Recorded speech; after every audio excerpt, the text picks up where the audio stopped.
Saya minta waktunya sebentar ya Pak Endi. Oh iya. Pak Endi kabarnya bagaimana? Alhamdulillah baik. Baik.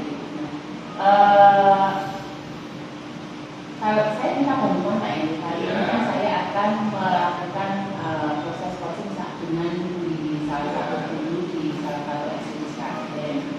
Saya mau minta bantuan teman untuk sebagai supervisi untuk memberi saya masukan sebelum serta sesudah melakukan proses coaching. Oke, jadi di sini saya sebagai observer atau supervisi ya. Nanti untuk meng-coaching dari rekan Bu Lili dengan auditan. Iya. Oke, dengan auditan. Baiklah.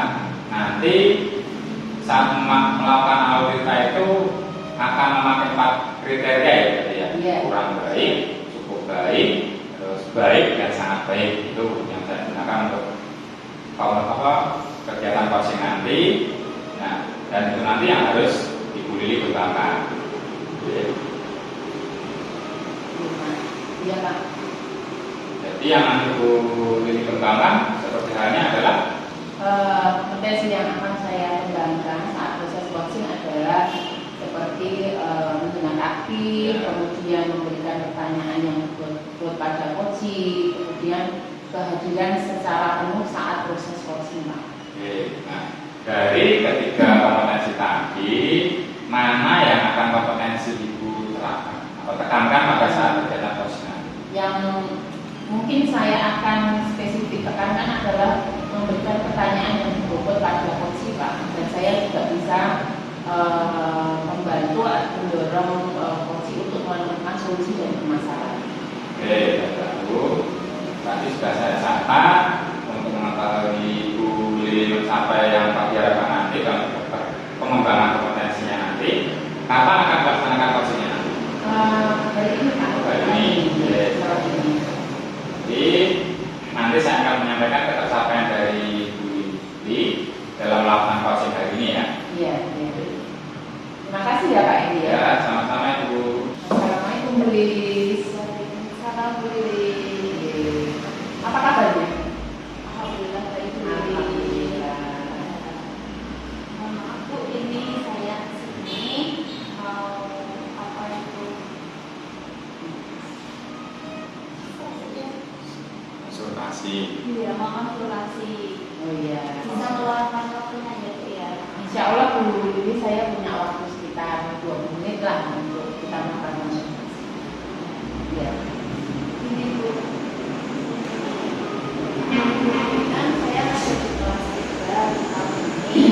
Nah, kebetulan ada 2 anak yang sekarang itu dia tinggal di panti asuhan. Nah, kebetulan 2 anak itu selama pembelajaran di kelas itu rewel Bu. 2 anak tersebut rewel ya? Iya. Rewelnya seperti apa Bu? Ya, Masalahnya sih sering menangis, kemudian hasil belajarnya dia ini rendah, seperti itu. Oh gitu. Jadi permasalahan dari Bu Lilis itu di kelas Lilis, pengajar kelas Kelas 3. kelas 3 itu ada 2 anak perempuan ya? Iya. Yang sering rewel menangis, kemudian hasil belajarnya juga rendah. Kemudian sambil ngobrol santai ya kita mencoba memecahkan masalah ini. Lalu dari percakapan nanti saat kita selesai percakapan, harapan Bu Lilis seperti apa? Saya ingin membantu anak didik saya itu supaya pada saat di kelas, pada saat pembelajaran, anak didik saya itu bisa fokus dalam menerima pembelajaran. Dan harapannya nanti dia pada saat pembelajaran itu dia tidak rewel lagi, sedih menangis, dan juga bisa bergaul dengan teman-temannya. Oh, jadi maunya Bu Lilis nanti dapat solusi atau ide bagaimana cara menyelesaikan masalah dari Bu Lilis ya? Iya. Intinya itu juga masalah yang pada anak itu bisa terselesaikan gitu dan mendapatkan solusinya. Menurut Bu Lilis, idealnya anak itu bersikap maupun perilaku di sekolah itu seperti apa Bu? Anak yang dimaksud dari Bu Lilis tadi? Menurut saya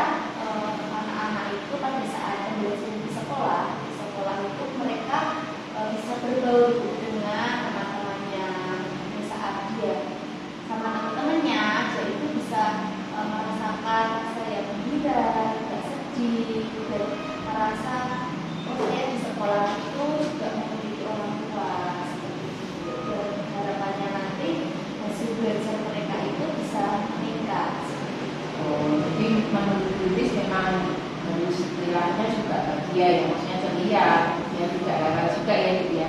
Iya, Ya, bisa fokus belajar. Nah, kalau berdasar pengamatan Bu Lilis, anak-anak yang ceria, tidak rewel, hasil belajar bagus itu harapannya seperti apa Bu? Maksudnya dari Bu Lilis sendiri bisa dijelaskan? menurut saya kalau mereka dari anak-anak panti asuhan ya Bu, ya, yang notabene dia tidak memiliki orang tua itu harapannya itu kan bisa di sekolahan dia bisa seperti teman-teman yang lainnya yang memiliki orang tua. Jadi harapannya juga saya sebagai guru bisa menggantikan orang tua dia. Jadi pada saat sekolah kita bisa menggantikan sebagai orang tua. Kuatan juga ya. Iya. Dan harapannya lagi pada saat mereka mengikuti pelajaran mereka bisa merasa senang, merasa happy dan juga bisa fokus pada saat pembelajaran itu. Iya. Nah, kalau dari kondisi itu Bu Lilis, menurut Bu Lilis, apa yang kira-kira Bu Lilis lakukan untuk membantu anak-anak? Sebenarnya saya juga bingung untuk caranya itu bagaimana. Pada saat menunggu mereka saat parah dan sementara teman-teman yang lain juga harus ditangani. Jadi anak-anak yang lain kan memang harus kita perhatikan juga ya Bu ya. Iya. Kalau menurut Bu Lilis, perlakuan seperti apa Bu yang membuat anak itu bisa senang, bisa happy juga sama seperti anak-anak yang lainnya yang mungkin masih lengkap orang tuanya ya Bu ya, atau mendapat perhatian dari orang tua. Ya mungkin saya bisa membangun kedekatan dengan peserta didik juga itu Bu. Jadi melakukan rutin dan juga bisa memahami perasaan anak-anak didik tersebut seperti itu Bu. Oh, iya. Bisa juga Bu, itu menurut saya itu hal yang bagus. Nah, kira-kira adakah cara melakukan hal itu? Nah, kalau tadi kan idenya ya. Iya. Nah, caranya seperti apa Bu? Mungkin saya bisa meluangkan waktu saya Bu. Jadi meluangkan waktu untuk mereka mungkin setelah jam pelajaran nanti tidak usah pokoknya nggak perlu lama-lama misalnya 15 atau 20 menit untuk membangun kedekatan dengan mereka seperti itu Bu. Meskipun hanya sebentar, tapi kan pasti maknanya juga banyak ya Bu. Bagaimana Bu Lilis melihat kemungkinan hal itu bisa dilakukan di sekolah mungkin atau di kelas Bu? Bisa sih Bu sebetulnya karena pada saat menyediakan waktu lebih untuk mereka di luar jam pelajaran itu bisa mengajarkan materi yang belum mereka pahami. Ya. Kemudian adakah hal lain yang Bu Lilis bisa lakukan terkait masalah tersebut? Apakah Bu Lilis sebelumnya juga sudah tahu alasan sebenarnya mereka melakukan hal itu? Kemudian juga mengenai hasil belajarnya. Sebelumnya itu saya sudah mencari latar belakang mereka kenapa dia mencari tahu latar belakang mereka kenapa mereka seperti itu. Jadi saya tanya kepada si panti asuhan mengenai dia latar belakang mereka itu. Nah ternyata mereka itu merasa aman kepada orang tua mereka. Jadi mereka mempunyai apa itu kan hasil sekolah mungkin ya Iya. Karena melihat anak lainnya juga diantar ataupun disebut oleh orang tua. ya dan juga mungkin mereka juga kurang itu belajarnya waktu di panti itu mereka juga kurang belajarnya jadi mungkin juga hasil belajarnya bisa berbeda. Kurang pengawasan ya Bu, ya, dalam belajar di saat di panti. Dari solusi-solusi yang Bu Lilis sampaikan, kan sudah ketemu solusinya yaitu menyediakan waktu untuk membangun kedekatan, kemudian juga untuk membantu mengenai materi-materi mereka yang mungkin masih belum paham. Kira-kira hal yang mungkin dilakukan dalam waktu dekat Bu Lilis, bagaimana kira-kira? Mungkin saya akan ngobrol dengan mereka satu persatu dan dari hati ke hati dan mungkin dalam minggu-minggu ini akan saya lakukan. Ya, dalam minggu ini Lilis akan mengajak anak itu, dua anak tersebut khususnya ya Bu ya.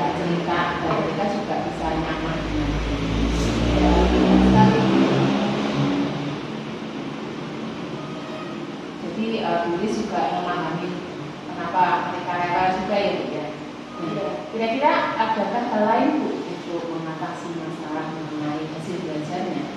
Mungkin saya akan membuat strategi belajar strategi belajar dengan cara berkelompok dan supaya mereka bisa berbaur dengan teman-teman yang lain. Jadi setidaknya mereka bisa melupakan sejenak masalah yang mereka hadapi pada saat sekolah.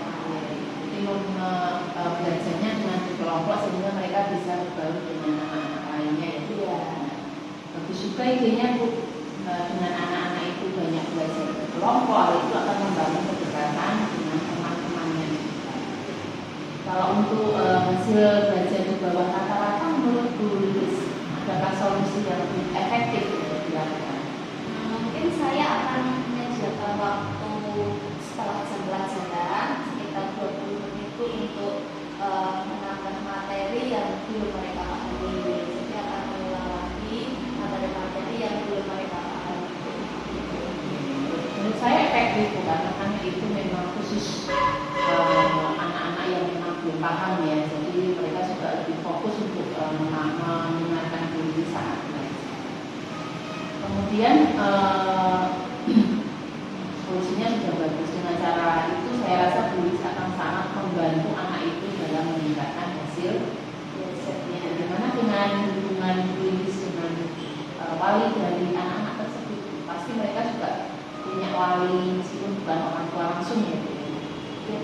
Mungkin saya harus sering-sering ya berkomunikasi dengan petugas panti asuhan yang selaku wali dari anak-anak tersebut supaya saya tahu perkembangan mereka di luar jam sekolah. Jadi mereka juga bisa ikut memantau anak-anak ketika di luar jam sekolah itu bagaimana. Karena kita kalau hanya melakukan di sekolah kan tidak bisa. Jadi harus ada kolaborasi dengan walinya. Terus sekali tujuan Bu kan sudah bagus ya, karena membangun komunikasi itu memang hal yang sangat penting demi bisa menghasilkan kerjasama yang baik antara guru dengan wali dari anak. Kira-kira apakah Bu butuh dukungan? Kalau misalnya Bu butuh dukungan dari orang lain atau dari hal yang lain, kira-kira seperti apa? Mungkin saya akan berkonsultasi atau curhat dengan rekan sejawat yang sudah pernah mengalami masalah seperti saya, dan harapannya nanti mungkin saya bisa menghubungi mereka misalnya mengatasi masalah seperti saya bagaimana. Menurut Bu Lilis, apakah mereka juga punya permasalahan sama dengan masalah Bu Lilis mengenai anak rewel dan hasil belajarnya yang kurang tadi? Sepertinya segitu, karena di sini kan saya sebagai guru dan mungkin teman-teman guru yang lain juga pernah mengalami yang serupa karena kan mereka juga mempunyai anak didik dari panti asuhan. Oh iya, jadi tidak hanya dua anak itu ya Bu ya? Iya. Nah, kapan Bu Lilis akan melakukannya? Untuk konsultasi dengan rekan sejawat atau rekan guru lainnya? Mungkin besok saya mau berkonsultasi dengan rekan sejawat saya bercerita tentang masalah yang sedang saya hadapi. Baiklah Bu Lilis, di ujung sesi ini kira-kira yang Bu Lilis harapkan apa dari percakapan kita tadi? Ya, dari awalnya saya itu masih bingung mengenai masalah saya itu solusinya bagaimana, tapi setelah saya berkonsultasi dengan Ibu, alhamdulillah sudah lega dan juga saya mendapatkan solusi dari masalah saya. Alhamdulillah, jadi sudah merasa jelas ya Bu ya, Bu Lilis juga sudah bisa menemukan solusi dari masalah Bu Lilis dan nanti mudah-mudahan bisa terlaksana dengan baik Bu Lilis. Jadi saya kalau mengabari bagaimana hasilnya ya Bu Lilis ya. Ya, saya terima kasih ya Bu ya atas bantuannya sudah menerima keluh kesah saya. Sama-sama Bu Lilis, saya juga senang sekali sama. Ya, Assalamualaikum. Waalaikumsalam. Assalamualaikum Pak Edi. Waalaikumsalam Ibu ya. Tadi saya sudah beberapa waktu melakukan coaching dengan Bu Lilis yang mempunyai masalah mengenai anak didiknya yang rewel dan hasil belajarnya juga rendah. tadi kan sudah melaksanakan coaching ya dengan rekan Bu Lilis tadi ya. Iya. Nah kemudian kita langsung membahas saja hasil yang kita lihat dari acara tadi ya. Iya. Itu hasil ketercapaian kompetensi yang sudah Ibu Lilis sampaikan di awal tadi, yang Ibu rasa ketercapaian indikator yang sudah disebutkan tadi ya Mas? Kalau menurut saya, tadi kan saya sudah mencoba melaksanakan coaching dengan Bu Lilis, menggunakan alur cerita, sudah menanyakan tujuan, juga sudah identifikasi masalah.